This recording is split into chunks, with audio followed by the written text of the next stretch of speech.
Hey guys, welcome back to my channel. It's JL here. I know a lot of you have asked over the years when am I returning to LotRO. The time is now. I'm on the legendary server Angmar where the level cap is 50. I don't plan on returning to retail anytime soon, so any of the guides that will be coming out of my channel for the time being will be for the legendary server.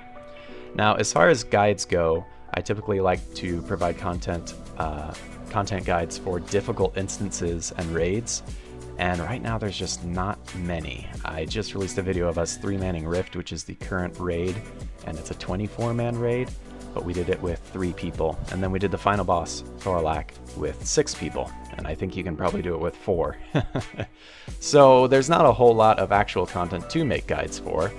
However, I can make whatever you guys like. I can make more captain guides. I'm probably not going to alt around too much just because that's very time consuming, and I don't want to spend all my time playing LotRO, but I can definitely make captain guides. I've been playing it in red and yellow, so I have learned all of the new changes to captain and have gotten very familiar with that.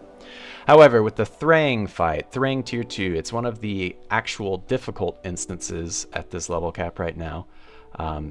I thought I would provide an updated guide to help people at level 50 because it is quite difficult and it's a little different than it was at the retail cap. So to start things off, you can still taunt using a ranged taunt when you jump over the fire to grab Thrang's attention, and that's helpful because it takes a little bit of a burden off your party so they're not standing in an AoE damage, as well as Thrang's heavy dot that he applies on people will be applied to you first and probably second and probably third. So you just make sure to have wound pots and make sure to cleanse yourself.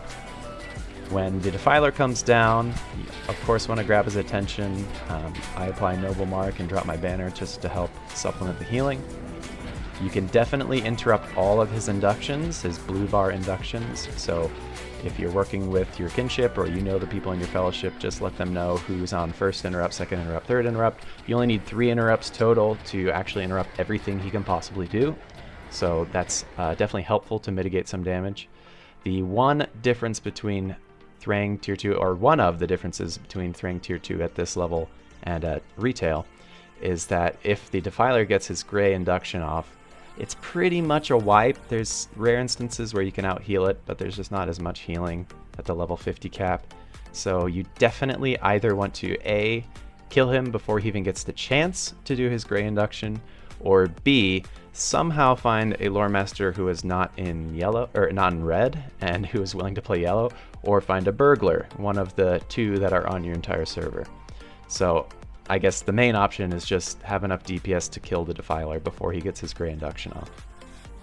When Thrang pops down, obviously grab aggro. You're going to want to interrupt his induction. It's a blue bar induction called Rage and Fury to get him to move. Drag him over to the first fumarole and get his shield off. You're going to want to definitely pop some damage mitigation abilities on this first fumarole pop because there's a high chance that Thrang will use his AoE that does heavy damage. I've wiped a few times just because he timed his heavy AoE exactly when the fumarole popped and the healer couldn't quite get there because they were keeping their distance to avoid the fumarole damage. So I just took like an instant 4,000 damage and I was out of the game. So that's definitely a tricky part to know when to pop your mitigations and to time the fumaroles to stagger them with Thrang's AoE ability. It's not really something you can plan for, but you know, just know that if you wipe because of that, it's not necessarily totally on you, it's just kind of happenstance. Once Thrang's shield is off, that's when you're going to want to initially pop as much damage as you can. If you have a red captain to get your Oathies on, or if you have a Mariner who also has Oathies, go ahead and pop all your cooldowns, because that first window of when Thrang's shield comes down is your best opportunity to deal a lot of damage. It's before the ads have come, everybody's healthy, everybody is, you know, has all their cooldowns. Definitely pop them all there. Try to get them to like half HP or less. If you can't, that's fine, but it's just the fight gets progressively more difficult the more ads get an opportunity to spawn. Because nobody is playing yellow LM or burglar right now, it's really hard to deal with the summoner. Previously, when you had a balanced party, you had somebody to mez the summoner, so he couldn't really play. Couldn't summon, couldn't just overwhelm your backline with ads that kept coming out. Currently, it's definitely possible to do it without that, but you need to have fast enough DPS to kill Thrang within 3 fumerals popping would be my best estimate of, you know, you're wiping after this if you haven't killed him after 3 fumerals. It's possible to kill him in 2 fumerals, pretty rare. But, you know, just because of the way things are right now, you just need a lot of DPS to get through Thrang tier 2 with ease.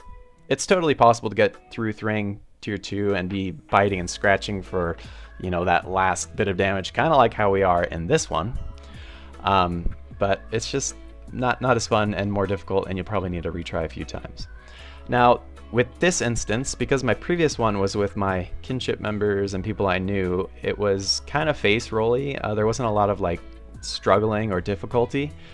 With this one, I decided to do it only with a pub, just random people, and see how we went. We cleared it on the 2nd try, but as you can see, I had to drag him along kicking and screaming to actually finish off Thrang. And I just decided, you know what, if the rest of my team dies, I'm finishing off Thrang myself. So we ended up getting it on the 2nd try, and it's a fun challenge, honestly. So anyway, that sums up the guide. I would say the top 3 things to remember are killing the defiler before he gets his gray induction off, or mezzing him if you have that privilege. Obviously, dragging Thrang to the fumerals is a big part, and using your damage mitigation cooldowns when the fumeral's about to pop, and also on that first fumeral, definitely popping a lot of mitigations because he will use his AoE.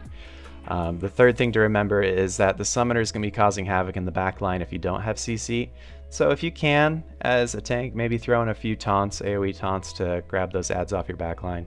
Other than that, it's just a classic case of hitting your DPS windows, the tank doing a good job of keeping that shield with 0 uptime, and the healer doing a good job of giving a lot of hots to the tank. So hope you guys enjoyed. Hopefully that's helpful.